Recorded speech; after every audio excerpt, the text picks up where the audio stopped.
どうも、勝手に電力2.0始めたいと思います。1135回目というところで、このバイオマスなので、この後についても、実は結構大国のインドネシアというところもかなり重要になってくるので、そのあたり少し読んでいけたらなと思っています。インドネシア、there is significant potential for socio-economic benefits to be unlocked by utilizing biomass feedstocks produced in Indonesia from its large agriculture and forest industry. Indonesia is the largest archipelago in the world with approximately 55 million hectares of agricultural land and approximately 98 million hectares of forest. Indonesia's large land mass, coupled with its abundant rain and sunshine throughout the year, facilitates a thriving agriculture sector. This translates into significant potential for biomass feedstock supply, accessibility, and sustainability. As presented in Figure 5, bioenergy is the largest energy source among renewables in Indonesia, with primary supply amounting to around 1,400 PJ in 2018. A majority of the country's renewable energy use comprise traditional use of bioenergy, mainly for cooking in the residential sector.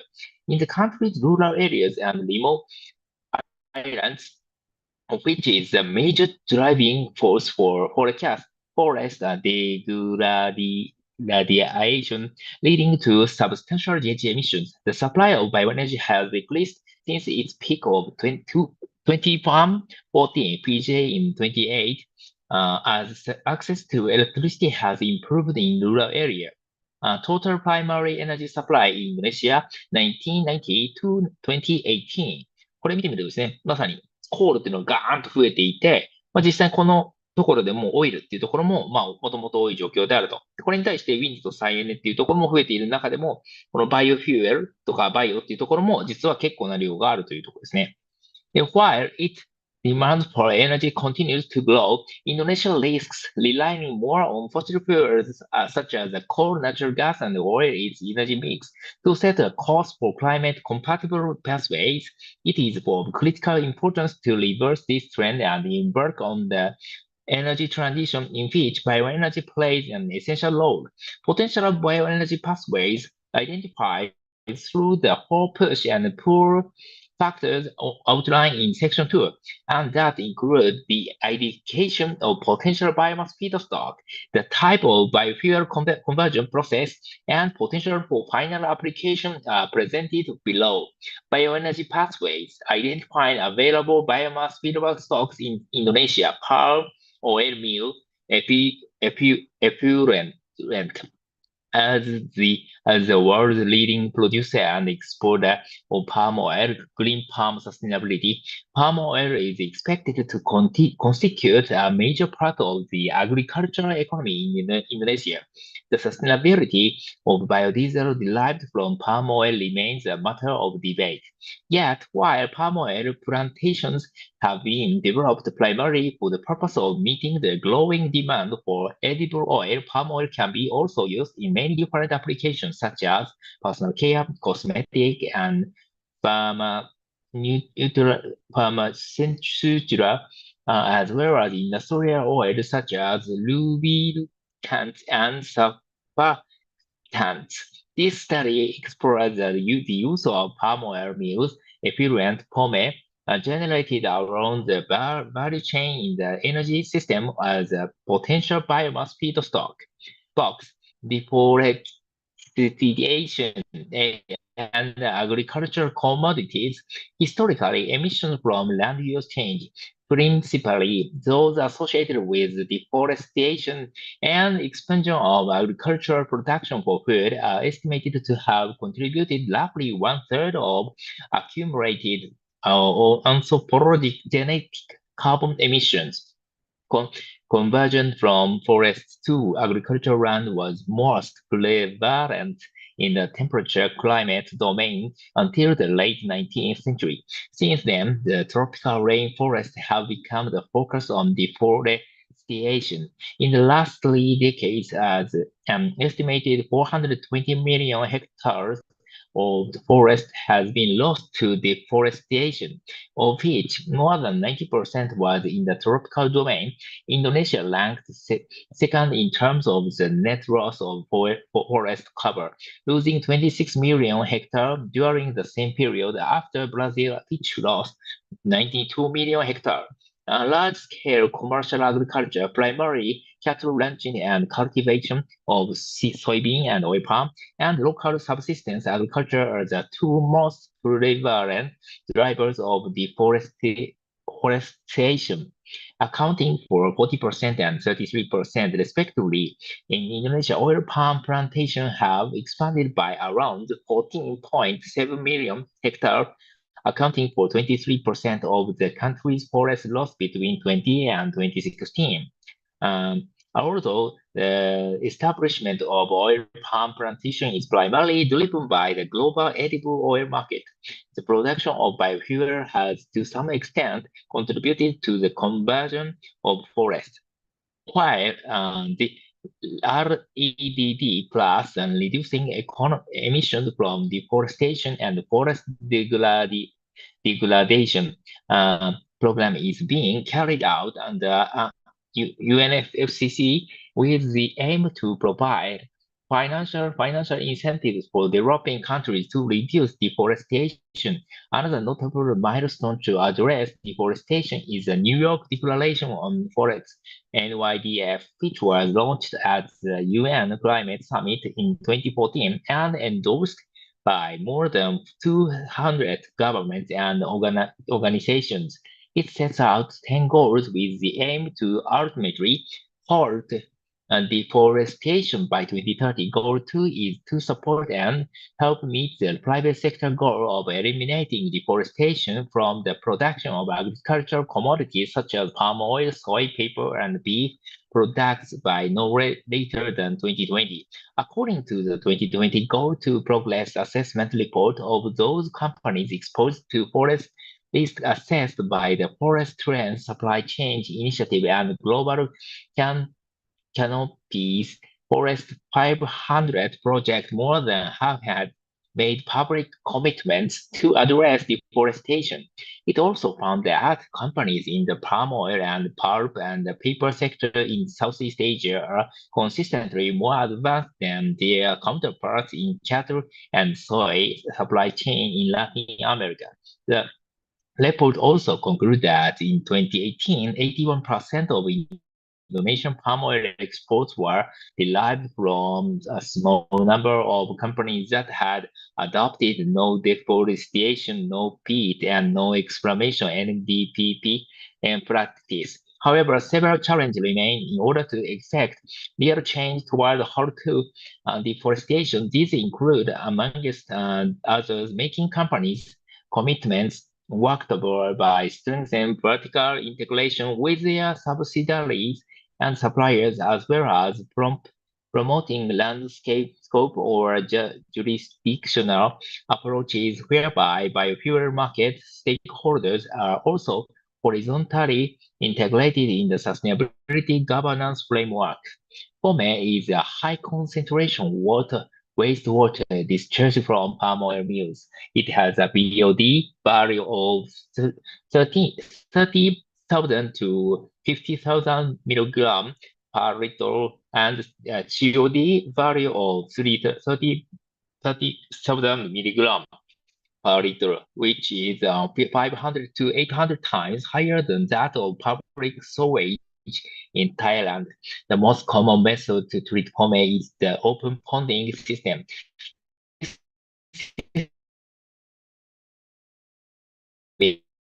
And considered the most economic land and time intensive and produces methane in large quantities from POME decomposition.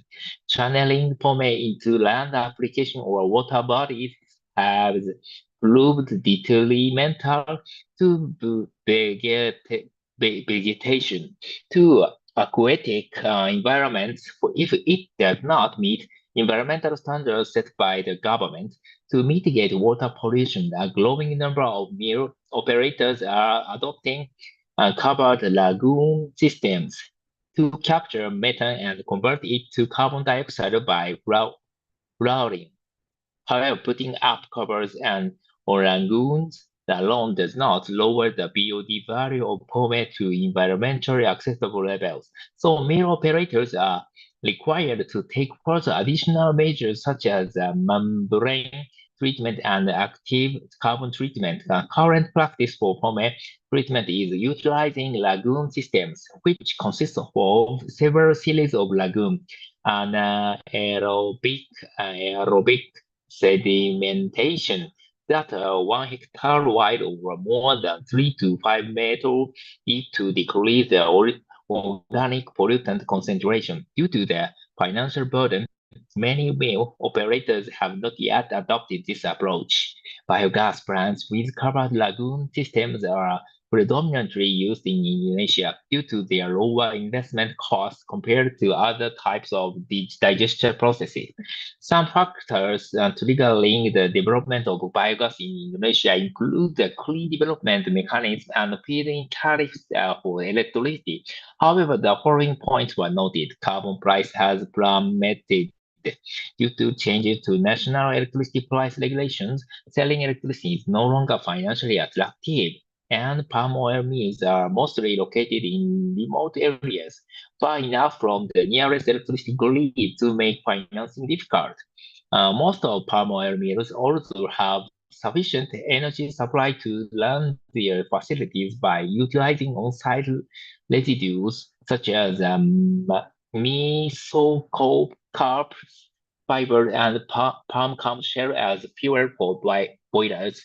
Also, palm oil mills are typically fitted with their own turbines and generators to fulfill energy demand. Most former biogas facilities in Indonesia were built for meeting internal energy demand, including for boiler burners. An additional benefit of increasing investment in biogas plants is that more palm kernel shell are available for export to the domestic market. This will increase the benefit for mill owners when palm kernel shell prices are high. Given the huge energy potential of palm oil, it is important to tap these resources instead of just treating it as waste. This will in turn enhance the sustainability of oil palm sector. This is fresh fruit bunch and palm mass balance and empty fruit bunch 21%, fruited 65.5%, condensate at 13%, and fruit to seed and mesocarps, seed 11%, mesocarps 53%.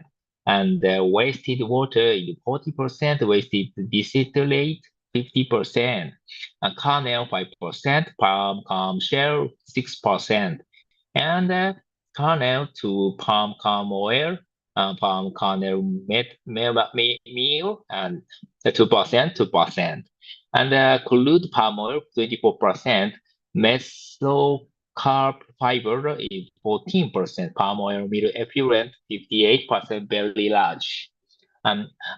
Agricultural residue, acacia, and rubber. Indonesia has a thriving agricultural sector that contributed approximately 13% of its total GDP from 26.3 million hectares of arable land in 2018. The country is a major global producer of palm oil and coconut, mangoes, natural rubber, rice, bananas, coffee, pepper, maize, cassava, pineapple, sweet potato, orange, and sugar cane. Among these, the three agricultural crops with the greatest potential for scaling residue-derived bioenergy are oil palm, rice, and sugar cane. And these include palm kernel shell, empty fruit bunch, old trunks, rich husks, rice straw, sugar cane baggies, sugar cane tops, and sugar cane leaves. This study aims to identify the top 3 agricultural crops with the greatest potential for scalability based on the following factors: crop production volumes, residue to crop ratio, and current feedback collection issue.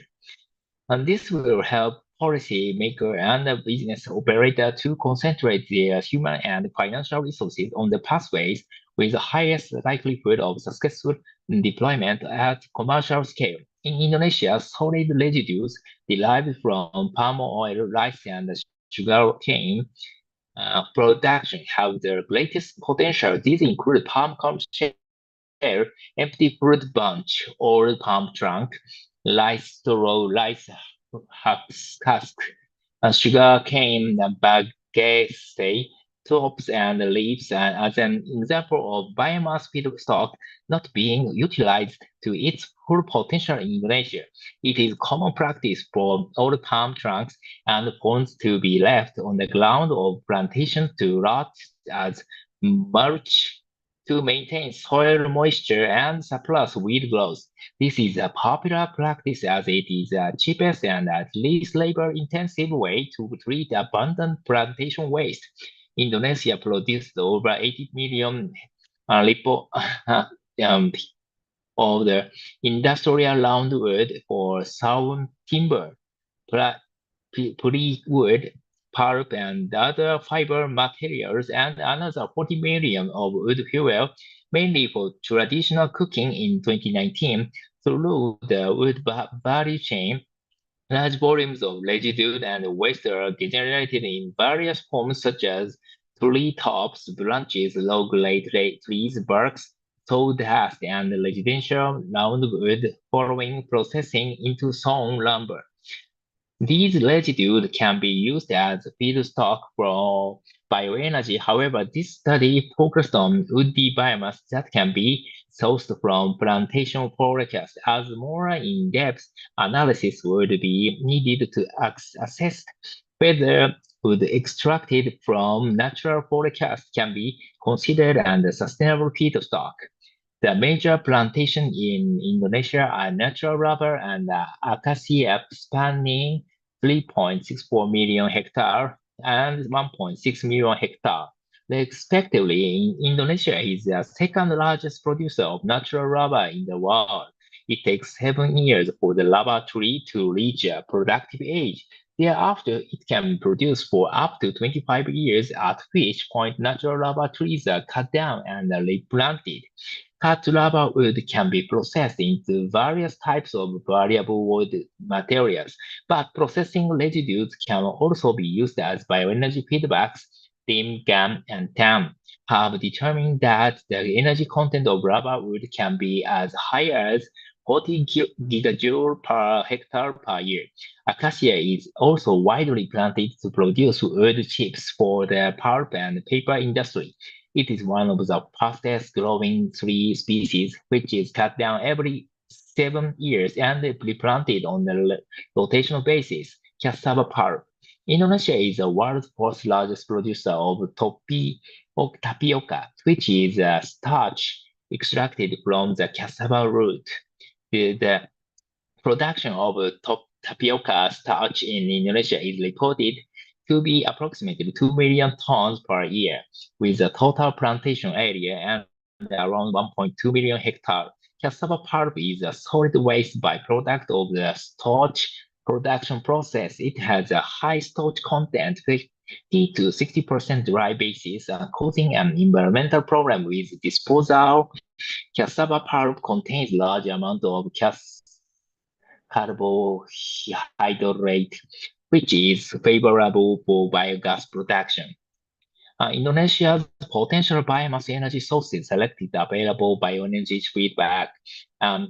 Indonesia's palm oil result PKS, EFB, old trunks, or very large. Most large is palm oil residues. Yeah. Second, palm oil effluent format 70.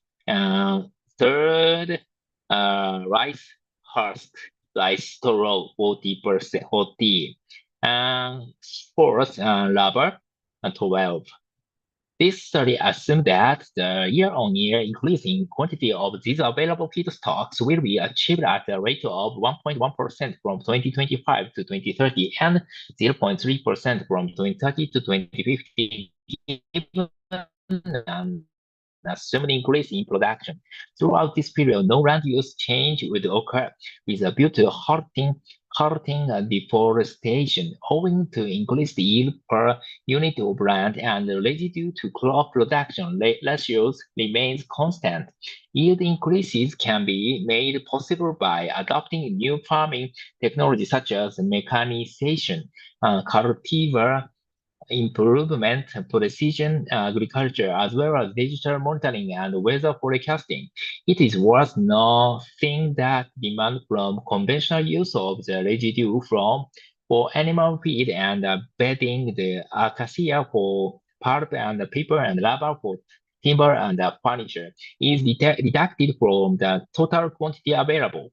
Identifying collectible biomass feedback stocks in Indonesia. The fact that bioenergy feedstocks are available at the site of production does not automatically mean they can be used, because the collection of feedstocks poses several logistical challenges. Many of them and agricultural residues are scattered across arable land that is not centrally located for ease of collection. A major challenge in biomass feedstock collection is managing the systematic gathering, collection, and transportation of the feedstocks. The scale of difficulty in organizing and managing the collection of biomass feedstock is a barrier that results in some residue being left uncollected and untreated. As biomass feedstock becomes gradually available over time, the quantity collected also increases. This study assumes the collection ratio for applicable feedstocks will increase from 10% in 2025 to 30% in 2030, and further to 75% in 2050 for agricultural residue, and 30%, 50%, and 90% in 2025, 2030, and 2050, respectively for woody biomass. Indonesia's potential biomass energy source selected collectible bioenergy feedback quantity collectible for bioenergy million tons ですよね。中で一番取れるのが bio-oil residues and 100, over 100, and the second and palm oil meal is Kobe 59, rice husk, rice straw 31%, lavanda 12%, 12, yeah. The increasing quantity of biomass feedstock available over each of the horizontal study directly correlates to an increasing amount of biomass feedstock collectible. Other factors that contributed to this increase include improvements in logistics management, improvement in stockpile management, and improvement in surrounding infrastructure.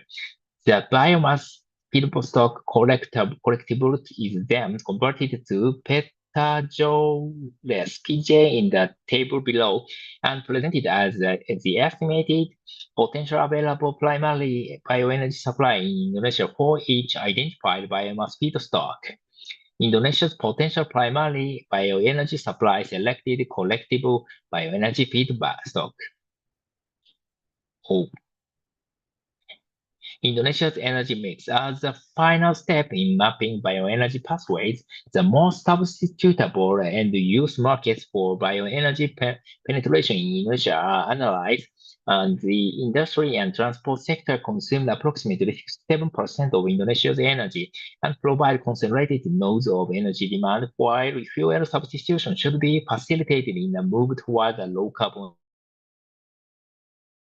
economy.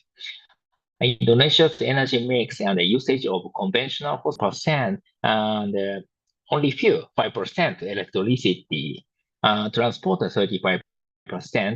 Under current energy policies, coal consumption is projected to rise in order to meet growing demand for industry in Indonesia. Also, many technical and economical challenges remain in substituting biomass for metallurgical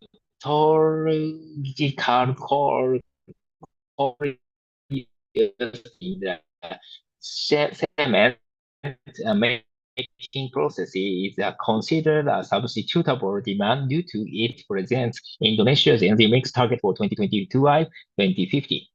Figure Indonesia's energy mix target for 2025-2050. Coal is 30% to 25%.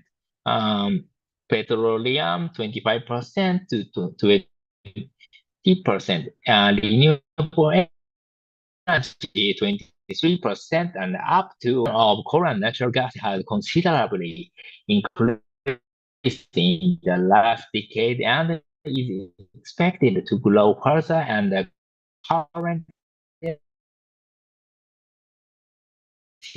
in Southeast Asia, while solar and wind are expected to play and roles in the power mix as a realistic option to clean energy by providing heat and by baseload electricity supply without disrupting grid stability. The economic rationale for positioning biomass-based power generation as a substitute for coal and natural gas options, while solar and wind power generation costs are rapidly declining, is a fact that moderate modification to existing facilities are required for switching fuels to biomass. Furthermore, there is a possibility that phase replacement of coal can be planned by adopting coal firing without risking existing facilities becoming stranded assets. The government of Indonesia has initiated coal farming as part of an effort to achieve a mix of renewable energy and emissions reduction, whilst keeping investment relatively low as co-farming can be implemented in existing coal power plants. Currently, co-farming is only intended for the coal-fired power plant 114 plants at 52 locations, all in the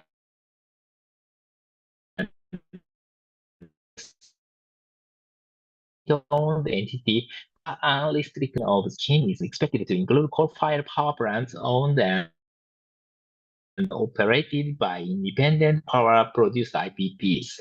In addition, biomass-based combined heat and power CHP plants can be provide not only clean electricity but also renewable heat if the supply can be harnessed to heat demand in surrounding areas, thus significantly improving overall energy output. Figure 9 below presents Indonesia's sources of electricity generation from 1990 to 2019. In 2019, biofuels contributed approximately 11 terawatt hours, representing only 4% of the currently electricity generation. Coal dominate the electricity generation mix at 175 terawatt hours, with natural gas, hydro, and oil providing 62 terawatt, 21 terawatt hour, and 12 terawatt hour respectively. Generation in Indonesia 2019, waste coal is high, natural gas is next. In 2018, Indonesia enforced the mandatory use of diesel containing 20% locally produced biofuel under the B20 policy. The policy sought to help reduce Indonesia's fuel import and production cost as well as to cushion the impact on its economy and of the current crisis and higher oil prices. Since its introduction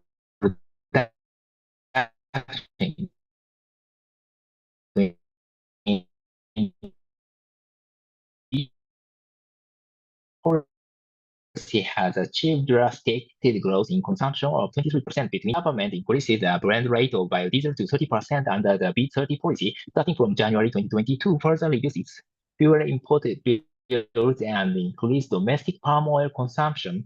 The introduction of the B30 policy is expected to provide a boost to biodiesel consumption with an estimated 8 billion liters of being consumed in Indonesia in 2020. Bioenergy pathway and substitute of the identified in Indonesia by considering both they are identified as the most likely bioenergy applications as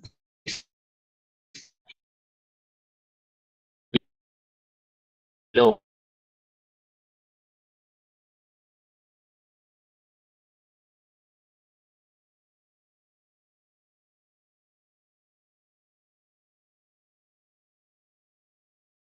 energy pathway in Indonesia, type of feedback agricultural residue from major crop rubber and anaerobic digestion to generate biogas to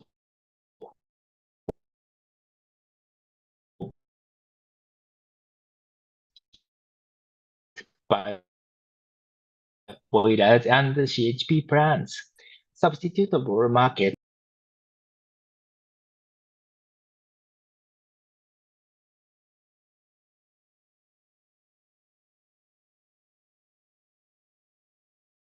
PJ in 2050.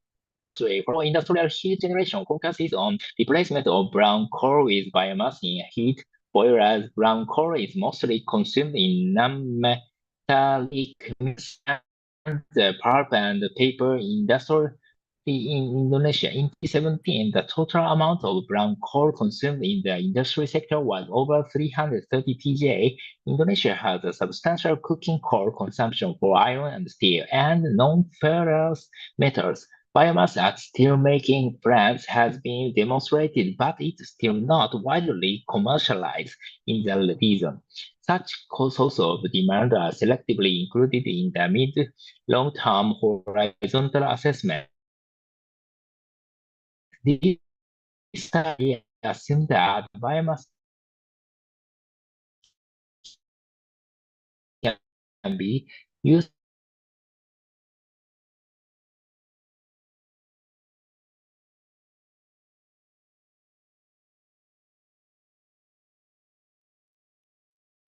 with the existing co-farming 1% to 5% of biomass with optimum performance with up to 3% biomass. By 2030, the co-farming ratio is set to increase to 50%, which is in line with the feasible and economical farming ratio.